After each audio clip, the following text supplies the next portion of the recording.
Bom, pessoal, na segunda parte dessa aula nós vamos dar uma olhada aí nas relações, né, tensão corrente, nas grandezas elétricas do indutor. E para determinar essa relação tensão corrente, a gente tem que dar uma revisitada aqui no eletromagnetismo básico, física básica, na lei de Faraday.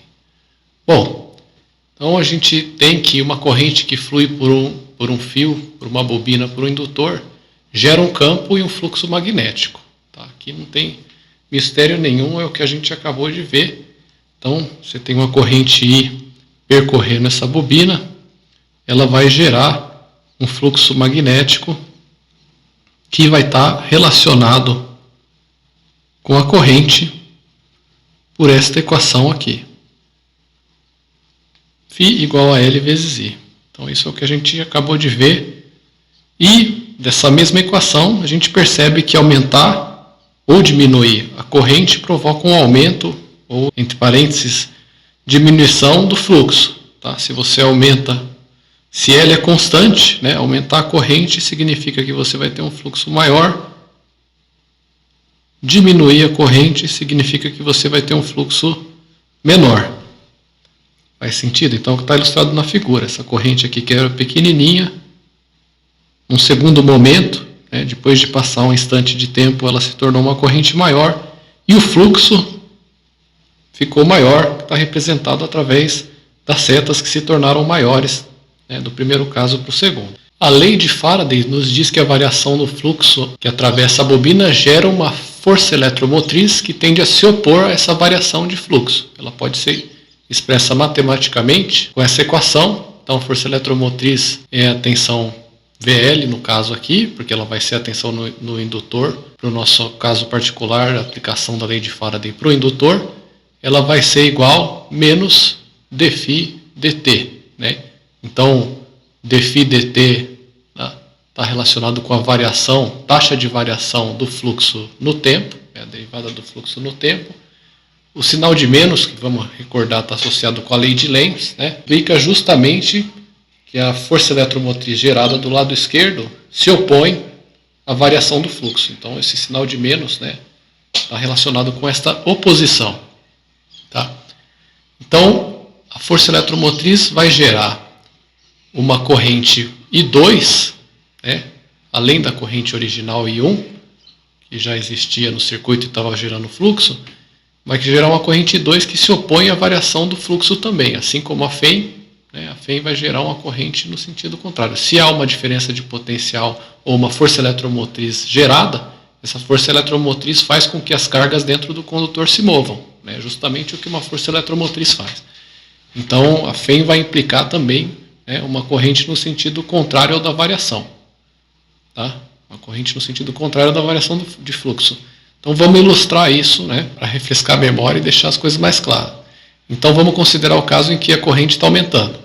Se I1 aumenta, então o que está ilustrado aqui você tem um primeiro instante, a gente pode chamar de T1, e depois um segundo instante, T2, maior do que T1, aqui embaixo. Tá? Então, se a gente vê que a corrente está aumentando, você tem uma corrente menor aqui e uma corrente maior aqui, isso é a corrente que está sendo gerada pela fonte, o fluxo vai estar aumentando em proporção.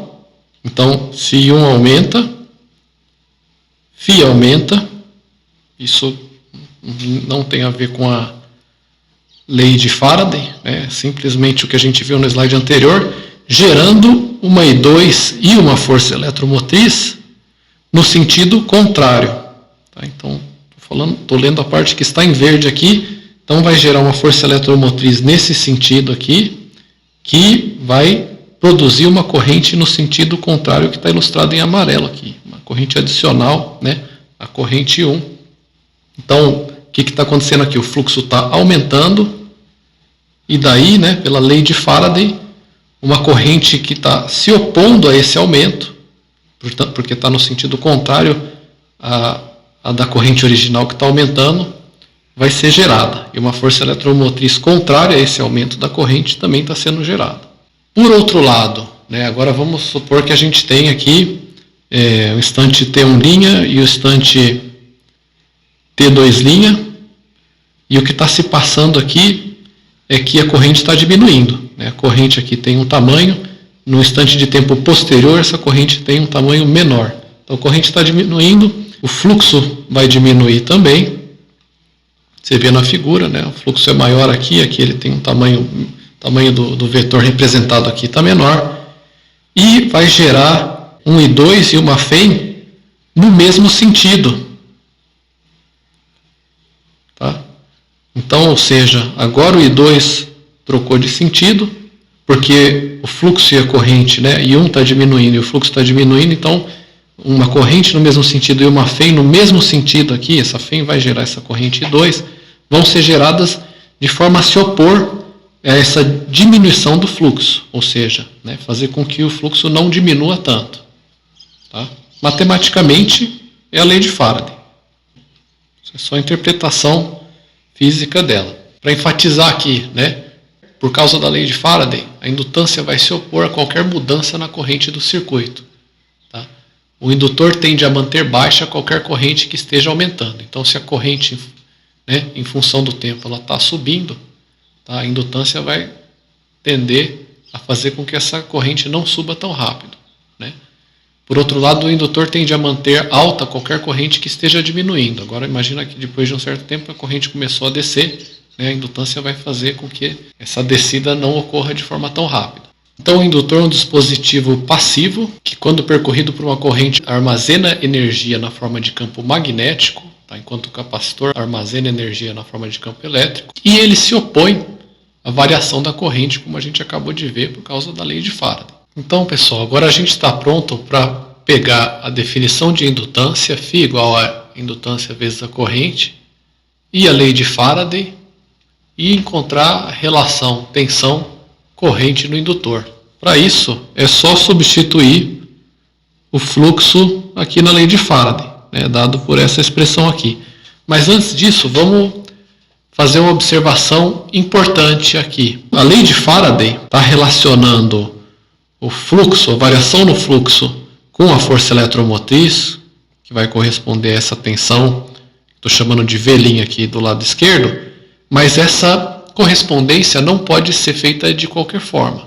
Se vocês lembrarem, tá, há uma convenção aqui de que se você está tomando a força eletromotriz, né, no sentido de curvamento dos dedos, exceto o polegar, da mão direita, fluxo positivo aponta no sentido do polegar. Ou seja, tá, há uma convenção que relaciona o que é sentido positivo de fluxo com o que é sentido de força eletromotriz positivo também. E tá, vocês podem verificar isso utilizando a regra da mão direita facilmente posteriormente. Esse sentido ele é oposto ao sentido da convenção passiva que nós estamos adotando aqui. Nós não estamos adotando esse sentido à toa. O indutor é um dispositivo passivo, tá? Então a relação tensão-corrente nele aqui vai te dar algo positivo se você tiver essa convenção, a mesma que a do resistor. Tá? Corrente entrando aqui nesse terminal vai estar fluindo no sentido e a tensão no sentido oposto. Então essa é a convenção passiva. Então eu denotei a convenção passiva aqui, que é que a gente vai utilizar, colocando o V real aqui, que não é o V da lei de Faraday. E a relação entre essas duas coisas é que uma é o oposto da outra. Então nós poderíamos escrever, né, que VL' é igual a menos VL. Se a gente fizer isso nessa expressão, a gente vai ter que menos VL, tá? Então essa tensão aqui da convenção passiva é igual a menos dφ dt. Com isso, esse sinal de menos corta com esse sinal de menos, e é por isso que você não tem um sinal de menos na relação tensão-corrente para o indutor. Tudo bem? Convenção passiva, dispositivo passivo. Agora sim, tá? Então, vamos deletar inclusive esse cara aqui. Se a gente for lá, isso fizer a substituição, a gente vai ter a derivada no tempo disso daqui, que é L vezes I. Estamos considerando aqui, né, que a indutância não vai variar no tempo, ela vai ser uma constante no tempo. Isso é outra coisa. É uma coisa você falar que ela é linear, não depende da corrente. Tá? Linear não depende da corrente ou, né, da amplitude dos parâmetros circuitais. constante, né, independe do tempo, então ela pode ser tirada para fora, tá? Então você vai ter aqui, né, tirada para fora da derivada, você vai ter L, D e dt. Então isso provém da lei de Faraday e a gente obtém a relação tensão-corrente no indutor, tá? Tensão no indutor é igual a L vezes D e dt.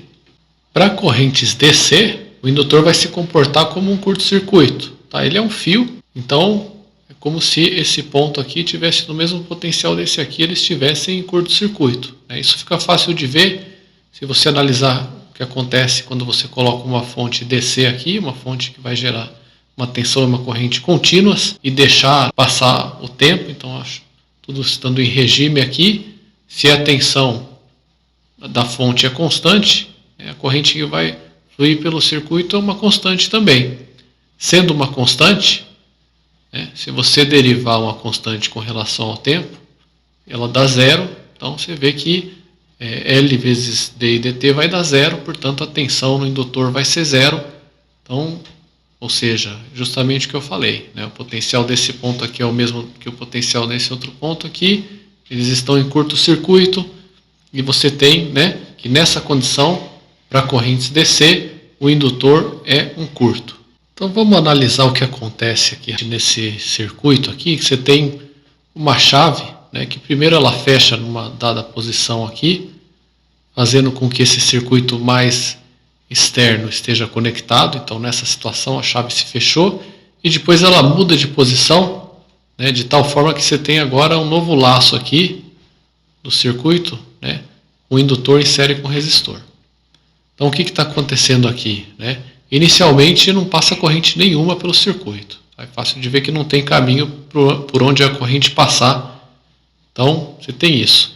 Nesse instante de tempo, a chave fecha nessa posição e você tem um caminho para a corrente fluir pelo indutor, passando pela resistência. Mas essa corrente pelo indutor, ela vai variar de acordo com o que nós vimos. Ou seja, a variação do fluxo no indutor cria uma corrente no sentido contrário.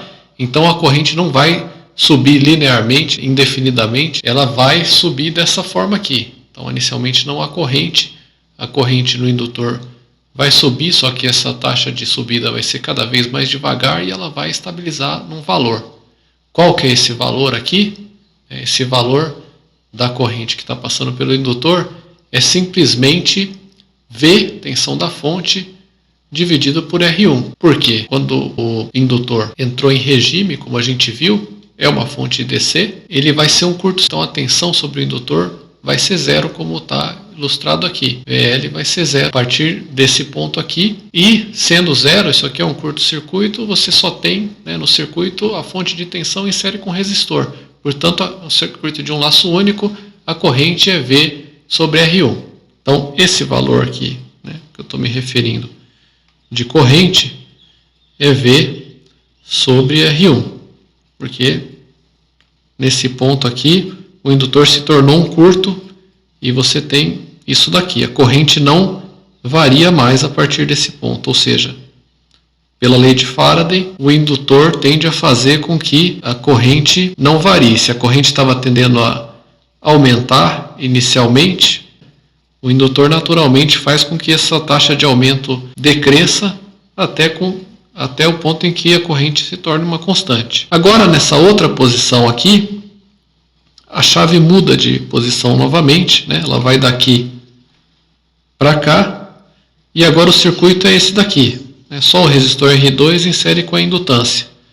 O que vai acontecer agora é que essa corrente que estava fluindo pelo indutor, ela vai continuar fluindo através da resistência e a energia armazenada no indutor vai se descarregar no resistor, que é um elemento dissipativo que dissipa energia, mas essa corrente não vai cair a zero instantaneamente. Você vai ter uma corrente inicial, que é justamente esse nível de corrente aqui, que estava fluindo quando você acabou de fechar a chave. Tendência essa corrente tender a zero com o tempo, porque a energia vai ser dissipada no resistor, mas isso não pode acontecer instantaneamente. Então a gente vê isso através da própria equação da tensão no indutor. A tensão é L, DI, dt.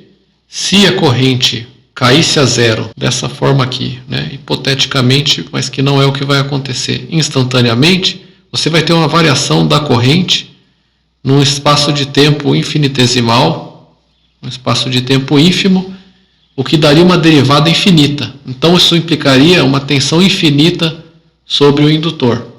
Tá? Isso não vai acontecer na prática. Então você tem um circuito aqui, né?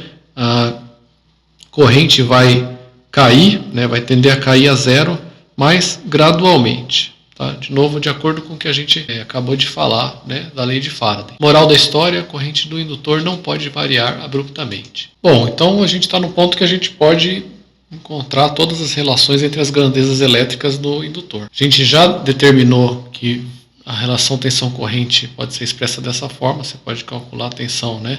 V igual a L, D e dt, mas além disso, a gente pode inverter isso aqui, ou na verdade integrar isso aqui, né? E obter uma expressão para a corrente em função da tensão. Tá? Fazendo essa integração, que é absolutamente similar aí ao que foi feito para o capacitor, naquele caso, para encontrar a tensão em função da corrente, aqui a gente vai determinar a corrente em função da tensão, você obtém isso aqui, né? I igual a 1 sobre L, integral do tempo inicial t0 até o tempo atual t da tensão. Adicionalmente, né, a gente tem um outro termo que é a corrente inicial, a corrente no tempo t igual a zero. Tá? Então, o indutor ele vai ter memória, a corrente acumulada, né, desde t igual a menos infinito a t igual a t0, né, vai entrar aqui na equação. Se em t0 a corrente for nula, você só vai ter esse termo. E de acordo com o que foi descrito, né, I de t0 é igual a 1 sobre L vezes a integral de t' igual a menos infinito até t0 de V de t dt'. Tudo bem? Então você pode, né, obter essa corrente no tempo t0 dessa forma aqui, que é similar a isso aqui, né? Só que começando no início dos tempos, em t igual a menos infinito até t0, você obtém a corrente inicial, e de t0. A potência, né, pode ser obtida simplesmente multiplicando a tensão pela corrente. Então, uma expressão para a potência a gente pode obter dessa forma. A tensão é dada por isso daqui, e a energia é a integral da potência. Então, lembrando, né, a energia é a integral da potência porque a potência é a taxa de variação da energia no tempo. Potência é igual a dW dt, taxa de energia dissipada, entregue, transformada, transmitida numa linha de transmissão e assim por diante. Você calcula a respectiva potência, potência transmitida, dissipada e assim por diante. Se isso é verdade, integrando essa equação, você obtém que a energia é a integral da potência no tempo. Ora, integrando isso e substituindo P igual a V vezes I, aqui a gente pode obter uma expressão para energia no indutor. E aí, lembrando que V é igual a L, D e dt, foi obtida da lei de Faraday, a gente tem, né, que substituindo de volta nessa expressão, que a potência é igual a L, D e dt vezes esse outro I que já estava lá. Feito isso, a gente pode voltar aqui, substituir na integral para calcular a energia, e aí você vai ter o seguinte, né, fazendo essa substituição, a gente tem que o L é uma constante, ele sai para fora da integral, né, substituindo o P aqui dentro. Então essa expressão L, D e dt vezes I no lugar do P. O L sai para fora e integrando você vai ter aqui, né, DI dt' vezes I, aí a energia integral, né, desde menos infinito até o tempo t de dt'. Bom, você pode fazer isso de forma absolutamente análoga também ao que foi feito para calcular a energia no capacitor, exceto que lá era, dentro do integrando você tinha V dV dt, né, e capacitância multiplicando do lado de fora. Vou lembrar que esse termo aqui, uma das formas de obter isso aqui, né, é observando que esse termo aqui é igual a 1 meio de d dt de I quadrado, tá? É só desenvolver isso aqui, né?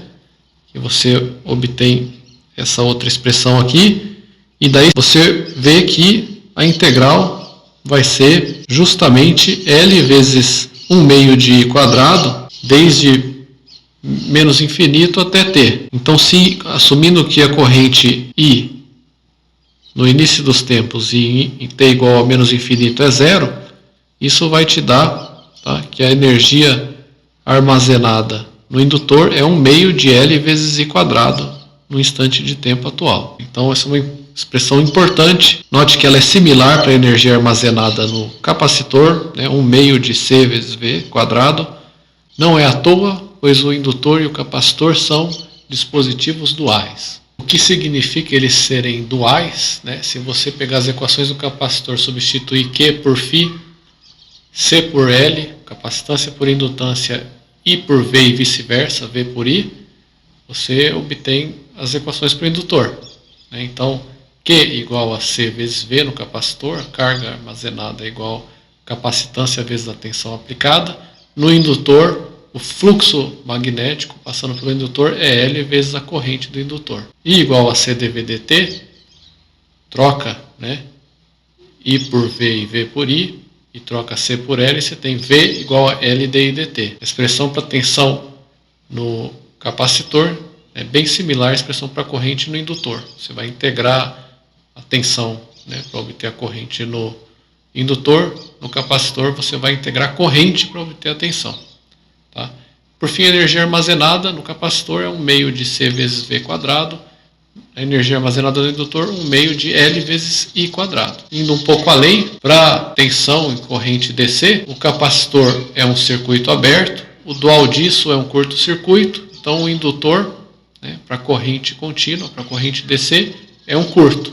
Então você pode, se você tem pontes de tensão DC aí, no regime permanente, o capacitor vai poder ser substituído por um circuito aberto, vai ser equivalente a um circuito aberto, e o indutor vai ser equivalente a um curto-circuito. A tensão no capacitor não pode mudar instantaneamente, como a gente viu, porque se V mudar instantaneamente, dV dt é infinito ou menos infinito, e você vai ter uma corrente infinita. A corrente no indutor não pode mudar instantaneamente, porque se I muda instantaneamente, dI dt é mais ou menos infinito, e você vai ter uma tensão com magnitude infinita. A gente pode ver como fica a associação de indutores em série, analisando esse circuito de um laço único e aplicando a lei de Kirchhoff das tensões nele, né? A tensão que você tem aqui na entrada vai ser igual à soma das tensões sobre cada um dos indutores.